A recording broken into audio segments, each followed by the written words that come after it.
Servus und grüß dich, was soll denn to go? Das ist der Manu, ich bin die Vreni und heute sind wir am Tiefenbachgletscher. Wir haben das letzte Mal ja gesagt, es geht um PS und Schaufeln. Um genauer zu sein, um Pistenbullis. Wir haben heute die Ehre, den Klotz Markus zu treffen, das ist der Pistenbully-Chef. Und der wird uns erklären, welche Arbeit da dahinter steckt oder was für Zutaten man braucht, um eine perfekte Piste zu zaubern. Also dranbleiben, wenn du nichts verpassen möchtest über Pistenbullis.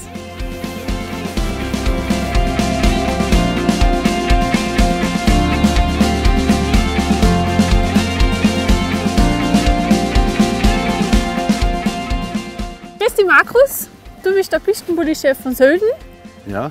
Bevor wir über die Details oder in die Details gehen über Pistenbullis und präparierte Piste, möchte ich zuerst was wissen über den Beruf. Pistenbully-Chef, Pistenbully-Fahrer, Traumberuf. Für Männer so viele PS unter sich, vielleicht auch für Frauen. Kannst du mir ein bisschen das erzählen, wie wird man Pistenbully-Fahrer? Was braucht man dafür? Wie bist du das geworden? Ja, Pistenbully-Fahrer werden einfach die ein Maschineninteresse haben. Das ist schon das Wichtigste. Und wenn er am Berg gerne an der Nacht arbeitet, das ist ja so was Herrliches. Andere fahren noch in Urlaub her und wir haben unseren Arbeitsplatz da. Das ist schon mal das Wichtigste, dass er Interesse hat auf ein Fahrzeug, das bewegt sich ja und da natürlich hängt viel Arbeit dran. Und deswegen werden wir einen Bullifahrer. Der will einfach mit der Maschine, was im Sommer ist, der vielleicht Baggerfahrer und im Winter ist er bei uns Bullifahrer. Und braucht man da Ausbildung? Ausbildung muss man nicht unbedingt haben. Die Ausbildung kriegt er bei uns gemacht. Es bräuchte laut Gesetz eigentlich keinen Führerschein. Aber die Ausbildung die machen wir dann, wenn der Bullifahrer kommt, wenn er neu rein, der wird eingestellt ein paar Tage in der Werkstatt für die ganze Maschine und dann an der Piste wird das für uns gemacht, für den Bullifahrerchef. Ja. Der hat die Einstellung gemacht und dann wird er so langsam und dann baut er so langsam auf und so geht das auch. Ja, cool. Ja, klar, cool. Ich finde viele cool, wenn die Gäste da sind und sagen, Mann, mit sowas möchte ich auch gerne mal fahren. Ich auch. Cool.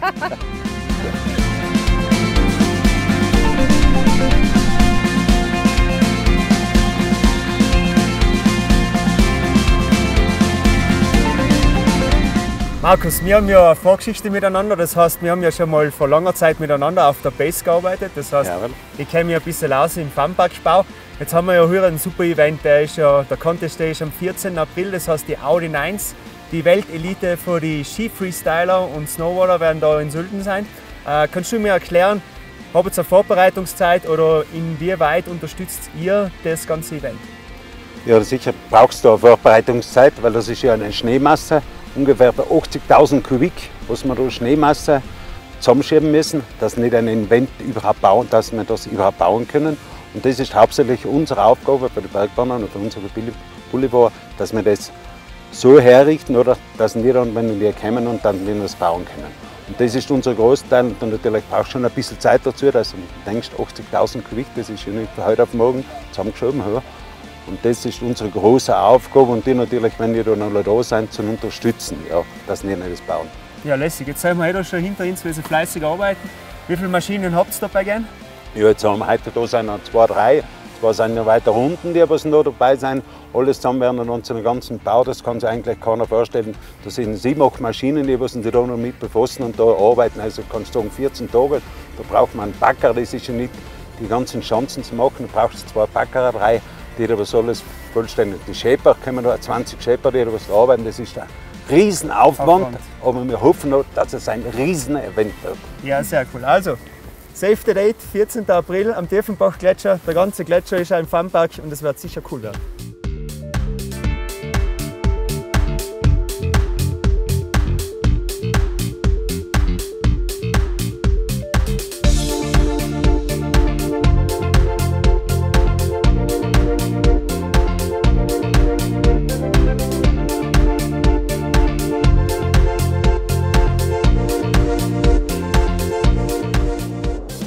Zurück zum Thema Pistenbully. Markus, kannst du mir erzählen, wie viele Geräte gibt es?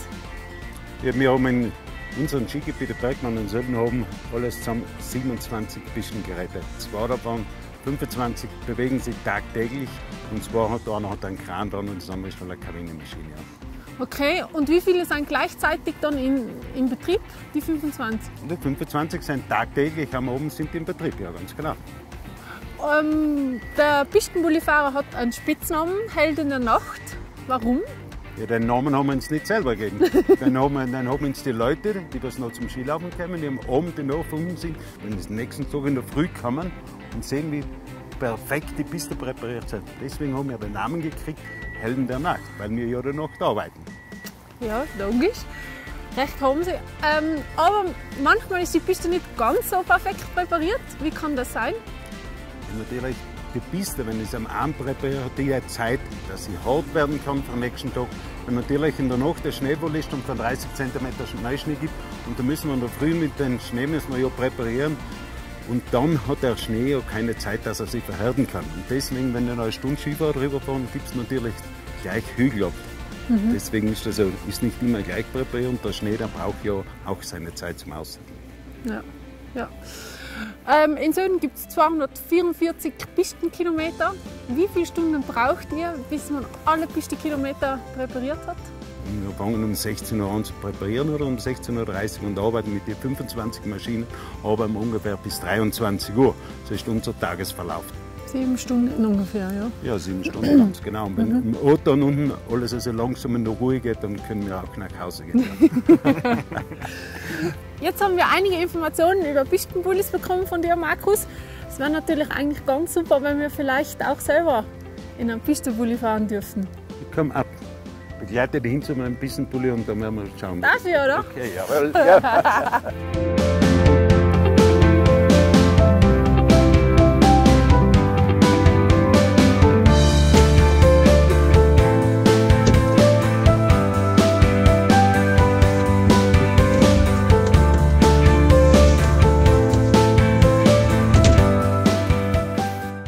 Endlich ist es soweit. Ich hocke auf der richtigen Seite vom Pistengerät, Markus. Jetzt kann ich nicht sagen, ich bin das erste Mal herinnen, sondern bin ja schon oft mitgefahren. Aber da bin ich noch nie geguckt. Erklär mir mal bitte, was ich jetzt tun muss, dass wir da losfahren können. Ja, jetzt erstmal hast du nieder, das Lenkrad. Vorne mit der einen Fuß genau auf der anderen Seite, links machst du runter, stellst das ein. Okay. Ganz genau. Kann ich so wegziehen? Kannst du wegziehen, ja, zurückziehen. Okay. So, das für die passend ist. Ja. Dann werden wir irgendwann einmal starten, eben hast du eine Lehne, die kannst du noch runternehmen. Musst du da drucken? Nein, brauchst du nicht. Okay. Passt. So, da ist zum Starten. Ja, was haben wir sonst noch? Gaspedal, das ist ganz klar. Du kannst Ja. am Land starten, da passiert gar nichts, die Bremse ist nicht zu. Kannst du am Land starten, probierst du mal. Startknopf, Ja, genau. Start, ja. Jawohl. So, jetzt haben wir die Maschine einmal angeschmissen. Jetzt läuft er mal da. Das ist der Joystick. Alles, was da ist, alles dran. Ob Ja. das Fräse ist oder Schild, das ist unser Arbeitsding. Und jetzt gibst du langsam Gas. Jetzt das ist nicht mehr lang. Ja, aber langsamer. Ja. Sorry. So, jetzt sind wir weg. Da braucht man schon ein Gefühl für das Gerät, ha? Ja. Das ist nicht so. Du bist jetzt mit deinem Gerät unterwegs, was so ungefähr ein Familienhaus kostet, oder? Wegen aufpassen vielleicht. Aufpassen, ja. Ganz genau. Gut, dann schieben wir gleich einmal weg Schnee da.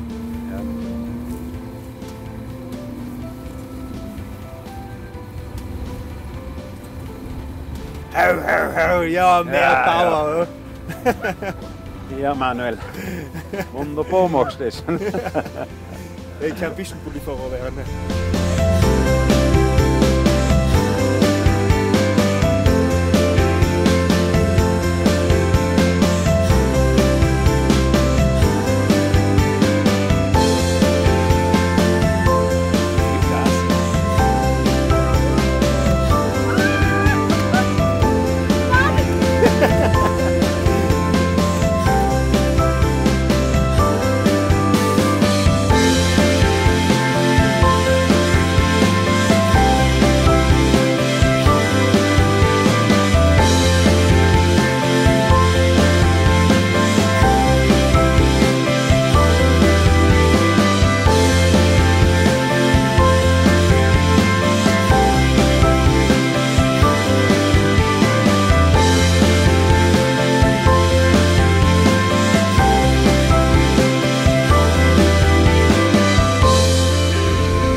Alter Schwede, 520 PS, oder Vreni? War mega zu fahren, bis dir gegangen.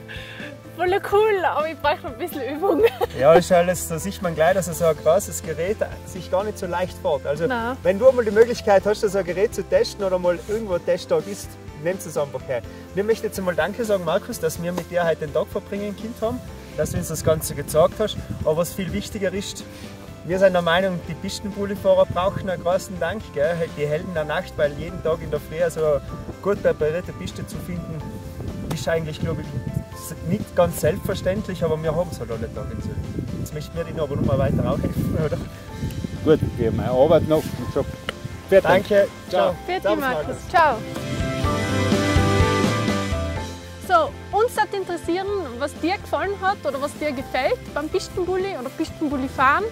Vielleicht könnt ihr uns das erwähnen in einem Kommentar. Ja, oder? Was noch viel wichtiger ist, wenn ihr nichts verpassen wollt für die zukünftigen Sendungen von Sölden to go, abonniert bitte unseren YouTube-Channel und wir taten uns natürlich über ein Like freuen.